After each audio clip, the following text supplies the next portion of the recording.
Hello Rhinos, how you all doing? This week we're going to cover what you can eat and consume while intermittent fasting. Let's get into it.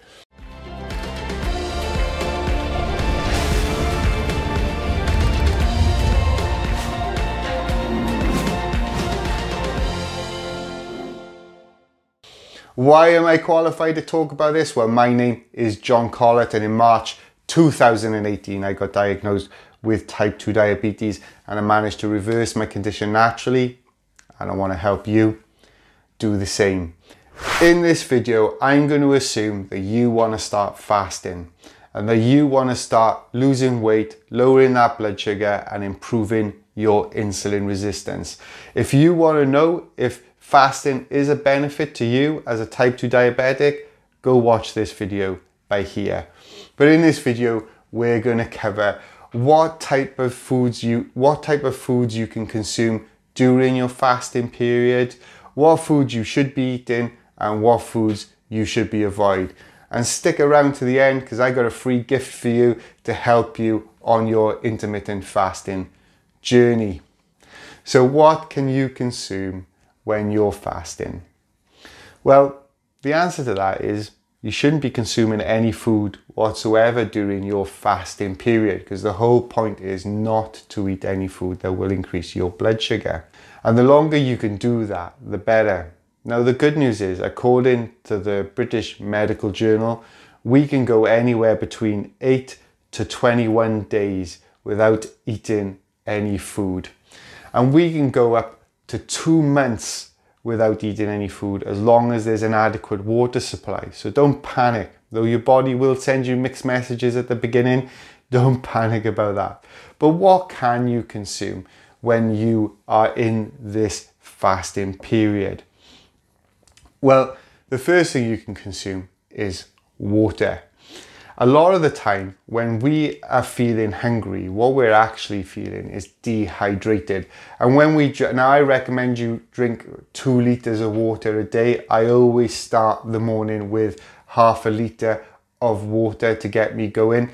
So I normally find that the hunger pains will ease when I drink that first glass of water. And as the day goes on, as those hunger pains come back, I normally find that if I drink water, it goes away.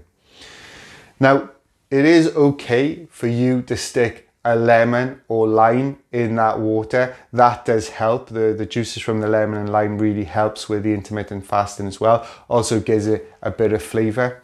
You can stick apple cider vinegar in there as well. If you're going to have half a litre of water, or a pint of water, then a tablespoon of apple cider vinegar in there allows it sort of dulls the taste down a bit. Apple cider vinegar by itself is quite a sharp thing.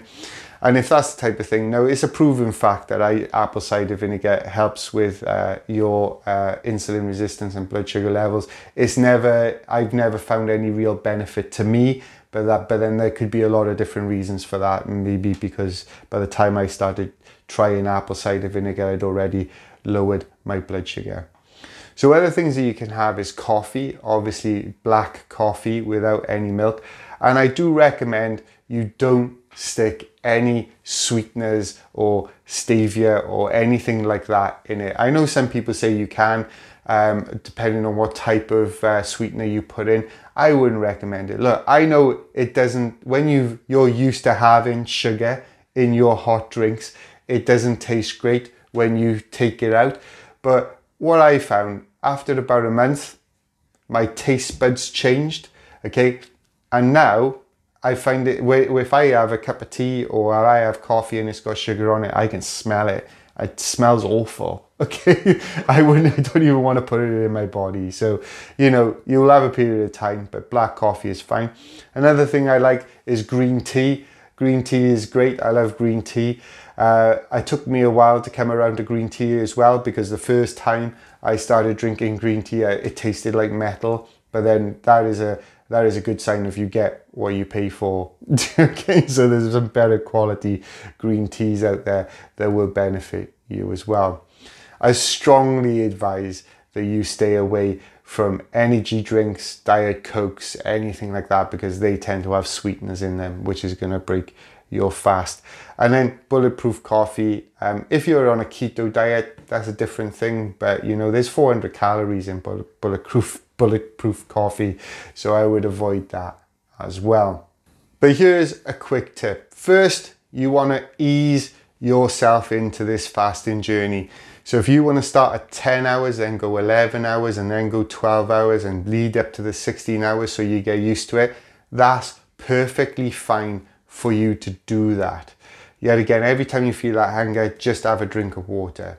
But one of the things I would say to you is get good at listening to your body.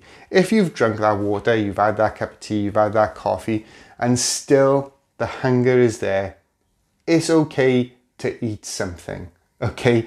It's okay to have a light snack. I would recommend dried nuts because yet again, there's just fat value. There's no sugar in there other than the natural sugar. So I would recommend you do that until you get to your meal time. But yet again, don't beat yourself up about it, okay? Don't beat yourself up about it. We all have days. We all have those days. I have those days where sometimes I just have to eat something, okay? And just go the next day. The important thing is that you're trying to do it. And what you'll find is over a period of time, it'll get easier and easier as you go along. Now, foods that you should be eating during your fasting is real food. I'm going to keep it that simple. Eat real food. If it grows out of the ground, swims in the sea, or walks on the ground, this is real food. Okay? Now, if you're following a low carb diet, you want to follow keto or vegan diet, all of these diets are good. Eat those recommended foods, but try not to snack in between those meals. You'll probably find it a lot easier not to snack anyway, because you're eating in such a small window, 8-hour window. Your body, especially if you're eating those foods, your body shouldn't feel the need to want to eat in between. Yet again, drink more water, drink more green tea, drink coffee, do all of those things, and you can put milk with it as well if you wish to then, okay? Maybe not with green tea, avoid milk with green tea, but you can have normal tea then. So do that. Foods you want to avoid, well, processed, sugary, saturated fat, salty foods. If you're a type 2 diabetic, you should know to avoid those foods. But just in case, here's a video of all the foods that you should avoid as a type 2 diabetic. Now, I said to you, I'd give you a free gift. And so what I've got for you, if you go to the description below, click on the link, go to my website, put your name and email address, and I'll send you a food guide of the foods that I eat as a type 2 diabetic to help you on this journey. How long does it take to lower your blood sugar? Watch this video here, and remember, you're not a number, you're a rhino. Now charge!